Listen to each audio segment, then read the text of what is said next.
नमस्कार मित्रों, आप सभी का स्वागत है। तो आपके दिमाग को और तरोताजा करने के लिए और धारदार या शार्पनेस बनाने के लिए अभ्यास जरूरी है। बिना अभ्यास के आप किसी भी कार्य में सफल नहीं हो सकते हैं। तो आपका जो ध्येय है, आपका जो लक्ष्य है, आपका जो एम है और आपका जो गोल है, उसे पूरा करने के लिए अभ्यास जरूरी है। तो इसी क्रम में आज एक हम लोग अभ्यास सीरीज लेकर आए हैं। देखते हैं कि आपके जो नॉलेज है वो किस हद तक अभी तक पहुंच पाया है और क्या खामियां हैं, इस खामियों को कैसे दूर किया जाए। तो उसके लिए जरूरी है अभ्यास करना। तो चलिए समय को बर्बाद ना करते हुए हम लोग क्लास पे आ जाते हैं। और ये क्वेश्चन जो है आपका इंडियन पॉलिटी का बहुत ही जबरदस्त, बहुत ही इंपॉर्टेंट क्वेश्चन है।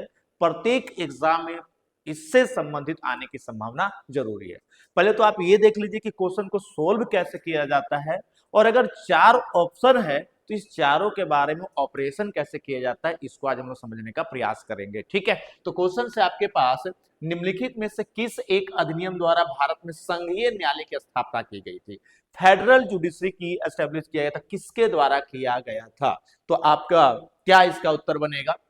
देखिए, पहला ऑप्शन है भारतीय परिषद अधिनियम। ठीक है, इंडियन काउंसिल एक्ट 1861। दूसरा है आपके पास भारत सरकार अधिनियम 1909। और तीसरा है आपके पास भारत सरकार अधिनियम 1919। और चौथा है इनमें से कोई नहीं। तो क्या आंसर इसका आएगा भाई? ठीक है, मेरे ख्याल से आप समझ रहे होंगे ये क्वेश्चन, ये टॉपिक आपका इंडियन कॉन्स्टिट्यूशन, जो इंडियन कॉन्स्टिट्यूशन बैकग्राउंड या इंडियन कॉन्स्टिट्यूशन का डेवलपमेंट कैसे हुआ, भारतीय संविधान का विकास कैसे हुआ, इस टॉपिक से लिया गया है। ठीक है, तो सवाल ये है आपके पास कि निम्नलिखित में से किस एक अधिनियम द्वारा भारत में संघीय न्यायालय की स्थापना की गई थी? ठीक है, तो क्या इसका उत्तर बनेगा? तो देखिए, इसका सही उत्तर जो है आपके पास, ये सही उत्तर आपका डी बनेगा, इनमें से कोई नहीं।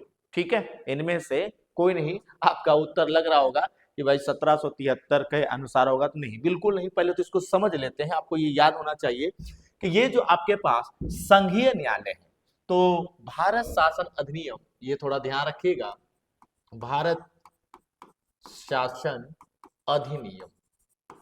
और जब हम लोग भारत शासन अधिनियम की बात करते हैं तो थोड़ा ध्यान रखिएगा, कौन सा? 1935। भारत शासन अधिनियम 1935 हमारा भारत का संविधान जो बना हुआ, लगभग 80% से ज्यादा कंटेंट कंपोनेंट हम लोग इसी एक्ट से लिए हैं। ठीक है, किससे? भारत शासन अधिनियम से। अब यह अधिनियम क्या कहता है? इस अधिनियम की क्या विशेषता है? पहली विशेषता तो इसका ये कहता है कि यह संघीय न्यायालय बनाता है। कैसा न्यायालय? संघीय न्यायालय बनाता है। संघीय न्यायालय,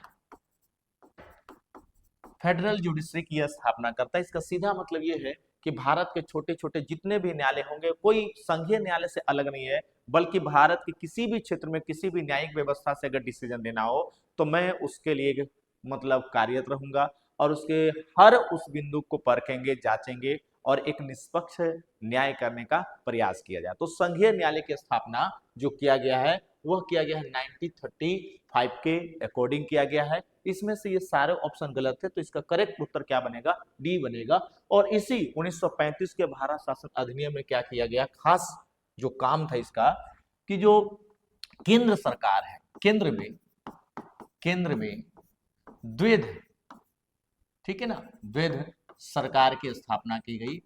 द्विध सरकार की स्थापना की गई। ठीक है, ये याद रखिएगा।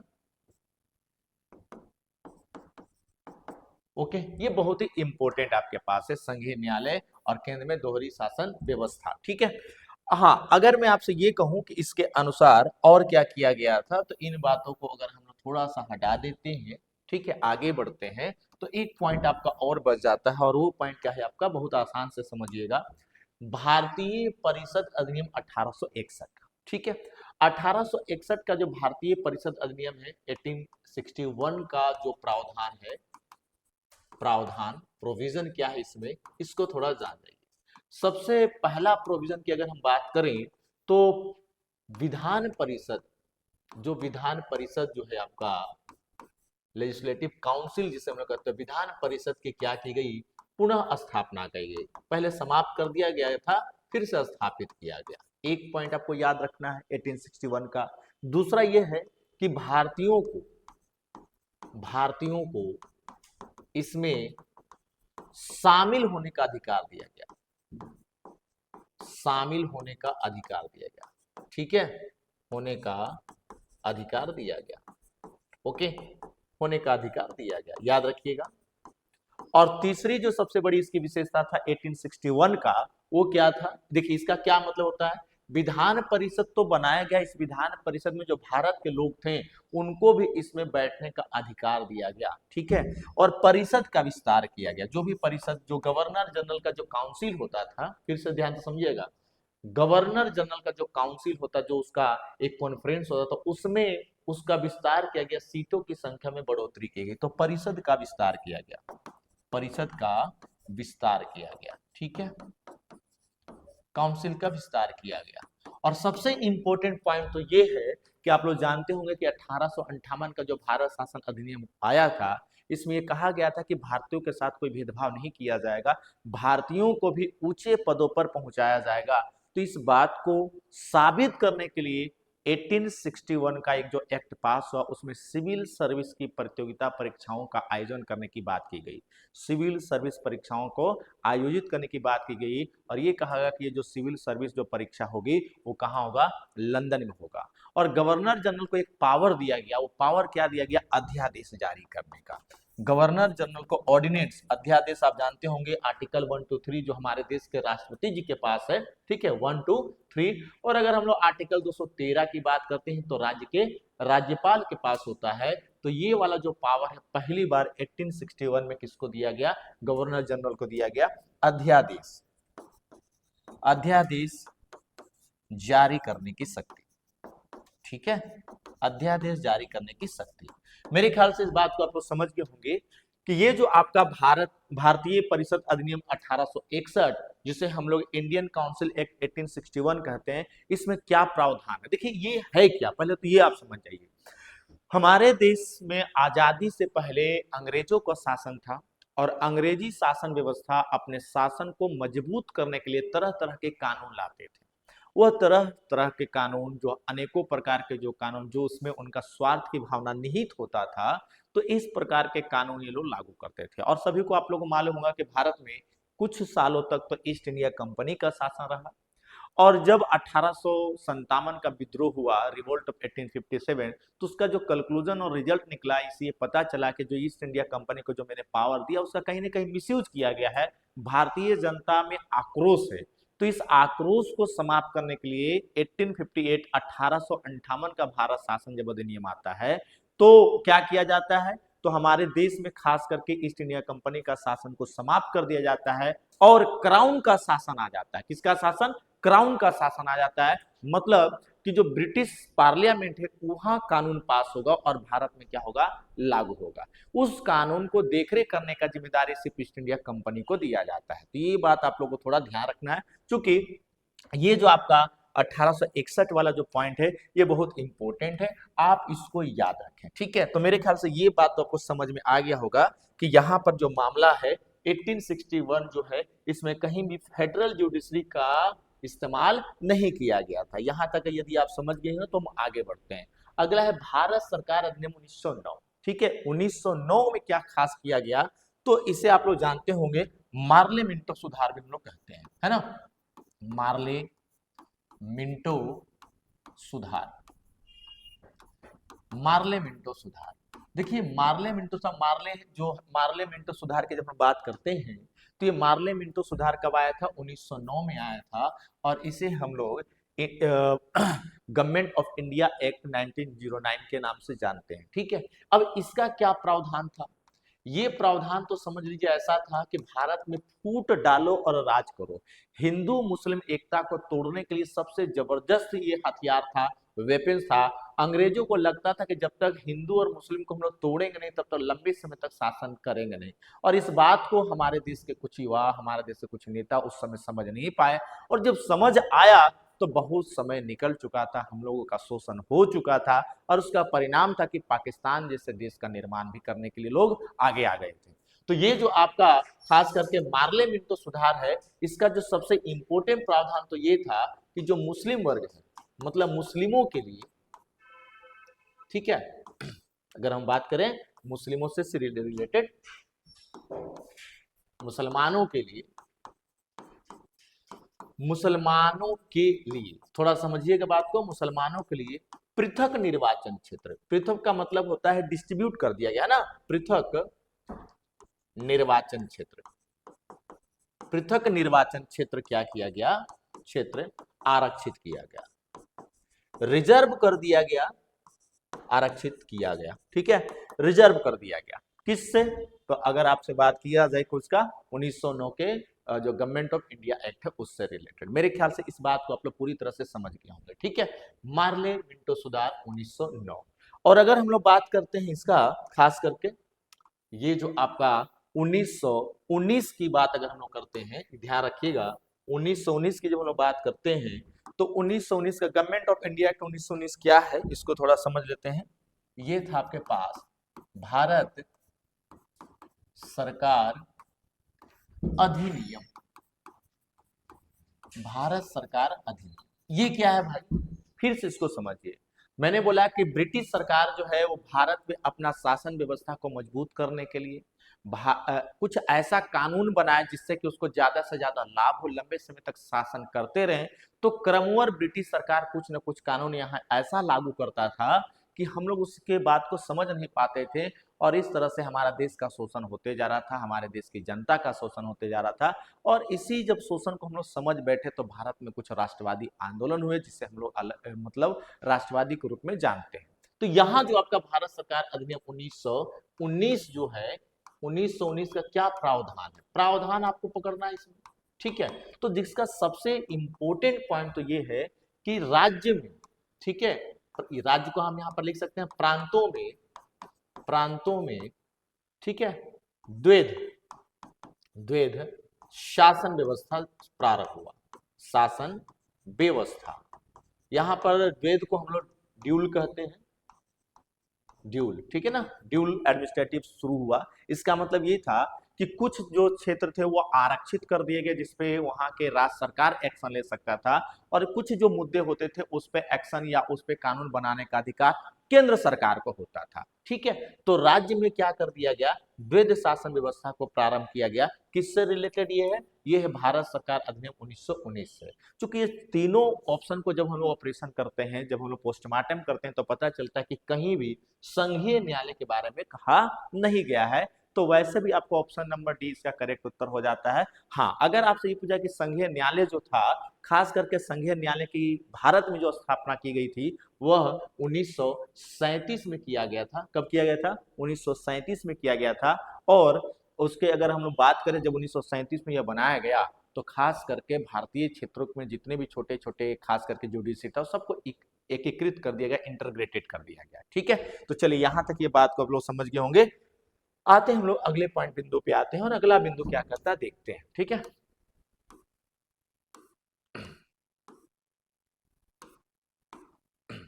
ठीक है, नेक्स्ट बिंदु की बात करते हैं। चलो क्वेश्चन नंबर 2 की हम लोग बात करें, और 2 बहुत ही इंपॉर्टेंट है, इसको 2 को देख लेते हैं थोड़ा सा, क्या 2 कहता है। देखिए क्वेश्चन नंबर 2 क्या है, एक संघीय व्यवस्था और केंद्र में द्वैध शासन भारत में लागू किया गया था, संघीय व्यवस्था, ठीक है। A federal system and diarchy at the center were introduced in India by, इसका सीधा मतलब है कि एक संघीय व्यवस्था और केंद्र में द्वैध शासन भारत में लागू किया गया था। किस एक्ट के जरिए किया गया था, तो मुझे लगता है कि अभी अभी हम लोगों ने पढ़ा। जाहिर सी बात है कि ऑप्शन नंबर जो ए है वो बिल्कुल क्या है, वो गलत है, ठीक है। ऑप्शन नंबर, इसको एलिमिनेशन किया कीजिए। जब आप एलिमिनेशन करेंगे 1909 में क्या था, तो 1909 में मुस्लिमों के लिए अलग से, ठीक है, उनके निर्वाचित क्षेत्र को रिजर्वित कर दिया गया था, रिजर्व कर दिया गया था, आरक्षित कर दिया गया था। तो ऑप्शन नंबर ए तो बिल्कुल क्या हो गया, गलत हो गया। 1919 के अधिनियम द्वारा क्या किया, तो इसमें तो राज्यों प्रांतों के लिए, प्रांतों में द्वैध शासन, प्रांतों में द्वैध शासन किया गया, ठीक है। तो प्रांतों में जैसा, ये भी आपका गलत हो गया। 1935 के अधिनियम द्वारा संघीय व्यवस्था, केंद्र में द्वैध शासन लागू किया गया। तो ऑप्शन नंबर सी जो है इसका बिल्कुल क्या हो गया, करेक्ट उत्तर हो जाता है, अर्थात option number C is the correct answer, ठीक है। आते हैं हम लोग अगले बिंदु पे। अगला बिंदु आपको क्या कहता है, ठीक है। नेक्स्ट बिंदु की अगर हम लोग बात करें, क्वेश्चन नंबर 3 की अगर हम लोग बात करते हैं, अच्छा हम लोग बात करते हैं क्वेश्चन नंबर थर्ड को, पहले करते हैं ना, थर्ड तो हम लोग को नहीं हुआ था, हाँ थर्ड पे बात करते हैं। जब देखिए चलो एक बार थर्ड का आप आंसर दें, क्या इसका आंसर बनेगा। निम्नलिखित में से किस एक अधिनियम ने भारत में संघीय शासन की व्यवस्था की थी। किस एक अधिनियम में संघीय शासन की व्यवस्था किया था, संघीय शासन की व्यवस्था किया था। अब देखो ये टॉपिक पे यदि आपको मजबूती बनाना है, ठीक है, तो आपको भारतीय संविधान का पहला चैप्टर जो भारतीय संविधान के क्रमिक विकास से रिलेटेड है वो टॉपिक आपको स्पष्ट पता होना चाहिए, ठीक है। उसमें आपका सन 1600 चार्टर एक्ट से लेकर भारत शासन अधिनियम 1947 तक आपको याद होना चाहिए। कैसे याद करेंगे, उसके छोटे छोटे जो बिंदु है, जो पॉइंट्स है कि किस एक्ट में क्या लाया गया था, ये आपको याद करना है।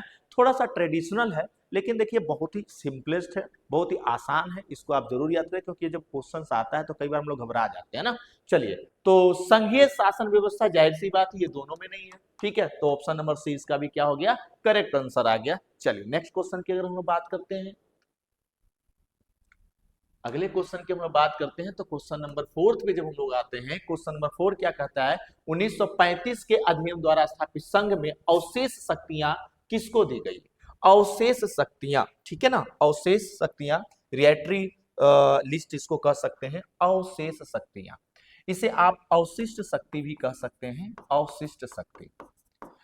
आप सभी को मालूम है कि जो भारत का जो संविधान है उस संविधान में अवशिष्ट शक्तियों का भी प्रावधान किया गया, जो हम लोग कनाडा के सरकार से लिए थे या कि कनाडा के संविधान से लिए थे, है ना। अवशिष्ट शक्तियां किसको कहते हैं, याद रखिएगा, अवशिष्ट शक्तियां, ठीक है। ये अवशिष्ट शक्तियां क्या है, तो अवशिष्ट शक्तियों की जब हम लोग बात करते हैं, राइटरी लिस्ट की जब हम लोग बात करते हैं, तो ये जो अवशिष्ट शक्तियां हैं इसका मतलब ये होता है कि जिसका उल्लेख या जिसके बारे में मेंशन ना तो यूनियन लिस्ट में है, न ही स्टेट लिस्ट में है और न ही कंकरेंट लिस्ट में है। इसका सीधा तात्पर्य बनता है, या आप ये कह सकते हैं कि संघ सूची में भी नहीं है, राज्य सूची में भी नहीं है, समवर्ती सूची में भी नहीं है, उसे अवशिष्ट सूची कहते हैं। तो याद रखिएगा, जब भी ऐसा मुद्दा आता है अवशिष्ट सूची का, तो इसके ऊपर कानून बनाने का अधिकार हमेशा ऑलवेज टाइम सिर्फ और सिर्फ आपका किसको है, तो फेडरल गवर्नमेंट को है, मतलब केंद्र सरकार को है, संघीय के पास है, ठीक है। अब यहां पर आप देखिए क्या क्या ऑप्शन दे रखा है, संघीय विधान पालिका को, प्रांतीय विधानमंडल को, गवर्नर जनरल को, प्रांतीय गवर्नर को। तो करेक्ट उत्तर आपका क्या बन जाता है, संघीय विधान पालिकाओं को, इन द फेडरल लेजिस्लेटर को, ठीक है। तो चलिए नेक्स्ट क्वेश्चन पे हम लोग आते हैं और अगला क्वेश्चन आपका क्या कहता है, इस पे बात करते हैं। ओके, क्वेश्चन नंबर 5 की जब हम लोग बात करते हैं तो बहुत ही आसान सा क्वेश्चन है, एक बार देखिए इसका उत्तर बताइए क्या उत्तर आ सकता है, एक बार फटाफट कमेंट्स कीजिए आप कि क्या इसका उत्तर बनेगा। चलो क्या है क्वेश्चन भाई इसका, भारतीय इतिहास के संदर्भ में प्रांतों से संविधान सभा के सदस्य, प्रांतों से संविधान सभा के सदस्य with reference to Indian history, the member of the constituent या constitutional assembly from the province where, कहां से ये लिए गए थे। भारतीय इतिहास के संदर्भ में प्रांतों से संविधान सभा के सदस्य उन प्रांतों के लोगों द्वारा सीधे निर्वाचित हुए थे, बिल्कुल गलत हो गया। भारतीय राष्ट्रीय कांग्रेस तथा मुस्लिम लीग द्वारा नामित हुए थे, बिल्कुल गलत हो गया। प्रांतीय विधान सभाओं द्वारा निर्वाचित हुए थे, ये बिल्कुल क्या है आपका करेक्ट आंसर है, इसको आपको गलत कर देना है, D option number C is the correct answer. अब सवाल है कि सर ये कैसे, आप उस जानते होंगे कि हमारे देश में कैबिनेट मिशन आया, कौन सा मिशन, कैबिनेट मिशन, थोड़ा समझिएगा बात को, कैबिनेट मिशन। जब हम लोग कैबिनेट मिशन की बात करते हैं तो कैबिनेट मिशन कब आया था, 1946 में आया था। कब आया था, 1946 में आया था। और कैबिनेट मिशन का क्या प्रावधान था, प्रावधान की अगर हम लोग बात पूछे तो क्या प्रावधान था, तो इसमें प्रावधान की बात करें कि प्रत्येक 10 लाख, इसका सीधा मतलब ये था कि भारत में जब संविधान सभा का गठन हुआ तो उसके मेंबर जो चुने गए वो कैसे चुने जाएं, तो उसके लिए पहले से ही एक कमेटी एक गठन किया गया जिसे हम लोग कैबिनेट मिशन कहते हैं। और कैबिनेट मिशन में यह नियम बना दिया गया कि अगर संविधान सभा आप बनाते हैं, भारतीयों को संविधान सभा बनाने की जो अनुमति दी गई, तो संविधान सभा में जो मेंबर आएंगे और अपने देश के लिए जो संविधान बनाएंगे, क्या रोड से उठकर डायरेक्ट आ जाएंगे, ऐसा नहीं था। वैसे लोग जिसको जनता पसंद करता हो वैसे लोगों को भेजा जाए और जो जनता के हित में, भारत के हित में जो कार्य करता हो, वैसे लोगों को मस्तिष्क की यहाँ पर जरूरत था, माइंड की जरूरत था। तो सवाल ये है कि कैबिनेट मिशन में क्या लिख दिया गया कि प्रत्येक 10 लाख की जनसंख्या पर, अब कहीं पर कम है तो अपवादित होगा, प्रत्येक 10 लाख की जनसंख्या पर एक प्रतिनिधि चुने जाएंगे, एक प्रतिनिधि चुने जाएंगे। ये पॉइंट आपको याद रखना है। प्रत्येक 10 लाख की जनसंख्या पर, मतलब कि उस क्षेत्र में 10 लाख की जनसंख्या है तो वहां से सिर्फ एक कैंडिडेट चुना जाएगा। और ये चुना कैसे जाएगा, तो जो प्रांतीय विधानसभा वहां का है, ठीक है, प्रांतीय विधान सभाओं से, प्रांतीय विधानसभाओं से निर्वाचित होंगे, ठीक है, निर्वाचित हो गए। वो भी कैसा, अप्रत्यक्ष, अप्रत्यक्ष रूप से, अप्रत्यक्ष वोटिंग देकर प्रांतीय विधानसभाओं से निर्वाचित होंगे। और इस तरह से हमारे देश का जो संविधान सभा बना उसमें 389 कैंडिडेट क्या हुए, चुनकर आए थे, ठीक है। सबसे ज्यादा जो लोग थे वो कांग्रेस से थे, उसके बाद मुस्लिम लीग से थे, उसके बाद अन्य से थे। ओके, चलिए अगले क्वेश्चन की बात करते हैं। तो अगला क्वेश्चन हमारे पास, और वो है आपका कौन सा, थोड़ा इसको देख लेते हैं। आइए क्वेश्चन नंबर 6 क्या है, स्वतंत्र भारत की संविधान सभा के अध्यक्ष कौन थे। स्वतंत्र भारत के, जब भारत आजाद हो गया तो जो संविधान सभा है उसके अध्यक्ष कौन थे। तो करेक्ट उत्तर क्या बनता है बच्चा, उसके अध्यक्ष कौन थे, डॉक्टर राजेंद्र प्रसाद। जब स्वतंत्र भारत पूछा गया है तो आपको पता होगा कि 9 दिसंबर 1946, 9 दिसंबर 1946 को क्या किया गया, तो संविधान सभा की पहली बैठक हुई। यस या नो, संविधान सभा की पहली बैठक हुई, पहली बैठक हुई, ठीक है। लेकिन इस दिन बहुत इमरजेंसी था, लोगों को ये ध्यान नहीं था कि किसी भी सभा के लिए संबोधित करने के लिए, उसको कंट्रोल करने के लिए एक प्रेसिडेंट होना जरूरी हो जाता है। तो तत्कालीन उस दिन बहुमत से, कह सकते हैं कि बहुमत का मतलब हुआ कि जो भी उपस्थित लोग थे सर्वबहुमत से एक व्यक्ति को बनाया गया, जिनको हम लोग किस नाम से जानते हैं, डॉक्टर सच्चिदानंद सिन्हा। डॉक्टर सच्चिदानंद सिन्हा, याद रखिएगा, डॉक्टर सच्चिदानंद सिन्हा। तो डॉक्टर सच्चिदानंद सिन्हा को क्या किया गया, संविधान सभा का टेम्पोरी, टेम्पोरी का मतलब क्या होता है, अस्थाई, अस्थाई अध्यक्ष बनाया गया। याद रखिएगा, अस्थाई अध्यक्ष बनाया गया, डॉक्टर सच्चिदानंद सिन्हा को अस्थाई अध्यक्ष बनाया गया। लेकिन इसके बाद की अगर हम लोग बात करें तो परमानेंट फिर से 11 दिसंबर, 9 तारीख के बाद 11 दिसंबर को हुआ। 11 दिसंबर 1946 को जब बैठक हुआ तो परमानेंट अस्थाई रूप से डॉक्टर राजेंद्र प्रसाद को संविधान सभा का क्या बना दिया गया, अध्यक्ष बना दिया गया। उम्मीद करते हैं ये बात आप लोगों को समझ में आ गया होगा। आते हैं क्वेश्चन नंबर 7 पे, और 7 नंबर वाला क्वेश्चन आपका इंतजार कर रहा है। बताइए क्या उत्तर आएगा इसका। क्वेश्चन नंबर 7, संविधान सभा में उद्देश्य प्रस्ताव निम्न में से किस एक के द्वारा प्रस्तुत किया गया था। Doctor Bhimrao Ambedkar, Pandit Jawaharlal Nehru, doctor Rajendra Prasad, doctor C D Deshmukh, doctor C D Deshmukh, ठीक है। तो देखो डॉक्टर भीमराव अंबेडकर जो है ये तो मान के चलिए कि प्रारूप समिति है ना, प्रारूप समिति के अध्यक्ष थे, प्रारूप समिति से इनका संबंध था। और अगर बात किया जाए पंडित जवाहरलाल नेहरू तो संघ शक्ति समिति, संघ शक्ति समिति के अध्यक्ष थे, ध्यान रखिएगा। और डॉक्टर राजेंद्र प्रसाद की बात हम लोग करें, डॉक्टर राजेंद्र प्रसाद का, तो ये संविधान सभा के अध्यक्ष थे, संविधान सभा के अध्यक्ष थे। और जो सीडी देशमुख हैं इनका संबंध इनसे तो है ही नहीं। अब देखो इसमें से क्वेश्चन पूछा गया उद्देश्य प्रस्ताव, तो ध्यान रखिएगा थोड़ा सा, उद्देश्य प्रस्ताव की जब बात आता है तो इसमें एक चीज और आपको याद रखना चाहिए, और वो क्या है आपके पास कि पहला जो इनका बैठक हुआ वो 9 दिसंबर 1946, आपको याद होगा। दूसरी बैठक हुआ 11 दिसंबर 1946, ठीक है। और तीसरा जो बैठक हुआ 13 दिसंबर 1946। इस दिन खास क्या हुआ, तो 13 दिसंबर 1946 को पंडित जवाहरलाल जो नेहरू है ना, पंडित जवाहरलाल नेहरू, जो पंडित जवाहरलाल नेहरू हैं, खास करके जो पंडित जवाहरलाल नेहरू हैं, तो पंडित जवाहरलाल नेहरू के द्वारा एक ऑब्जेक्टिव रिजोलेंट, जिसको हम लोग बोलते हैं उद्देश्य प्रस्ताव, उद्देश्य प्रस्ताव प्रस्तुत किया गया। और ये कहा गया कि जब संविधान बन जाएगा तो इस पेज को संविधान का पहला पेज बनाएंगे, लेकिन सब लोगों ने डिसाइड किया कि ठीक है, इसके ऊपर डिबेट होगा, बहस होगा, इसको समझेंगे कि ये पहला पेज बनने की योग्यता रखता है या नहीं रखता है। इसका अर्थ समझ रहे हैं? जैसे कोई किताब का प्रीफेस बनता है तो वैसे ये ऑब्जेक्टिव रिजल्ट प्रस्तुत किए थे, तो इसका करेक्ट उत्तर क्या बनेगा? Option number B. थोड़ा इसमें और समझ लीजिए अगर आपको और समझना है तो। जैसे ही पंडित जवाहरलाल नेहरू इसको प्रस्तुत करते हैं तो आगे एक ईयर आता है आपका, और सन आता है 22 जनवरी 1947, और 22 जनवरी 1947 को उद्देश्य प्रस्ताव को एक्सेप्ट कर लिया जाता है, और यही जाकर उद्देश्य प्रस्ताव आगे जाकर देश की संविधान के प्रस्तावना प्रेम्बल बनता है, उद्देशिका बनता है। तो उम्मीद करते हैं आप सभी को ये बात पता होगा, याद रखिएगा। क्वेश्चन नंबर 8 की बात करते हैं, और 8 बहुत ही आसान सा क्वेश्चन है, देखिए आंसर क्या आता है। भारतीय संविधान को संविधान सभा द्वारा कब अंगीकृत किया गया था, है ना? कब हस्ताक्षर किया गया था? तो बहुत ही सरल सा उत्तर है ना?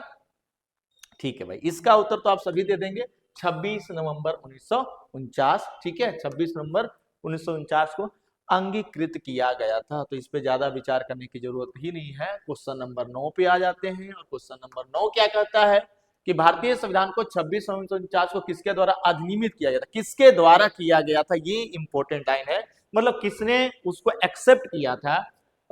एक्सेप्ट का मतलब होता है कि उसको बोला कि हाँ जी ये बिल्कुल सही है, हम इसे मानने के लिए तैयार हैं। भारत के गवर्नर जनरल द्वारा गलत, भारतीय संसद द्वारा गलत, ब्रिटिश संसद द्वारा गलत। करेक्ट उत्तर है संविधान सभा द्वारा इसे अंगीकृत किया गया था। ओके, और अब आ जाते हैं क्वेश्चन नंबर 10। क्वेश्चन नंबर 10 क्या करता है? बहुत ही इंपॉर्टेंट सवाल है। देखो, भारत के संविधान की चौथी अनुसूची विवेचित करता है, ठीक है, the fourth schedule of the constitution of Indian deals with, किससे रिलेटेड है चौथी अनुसूची?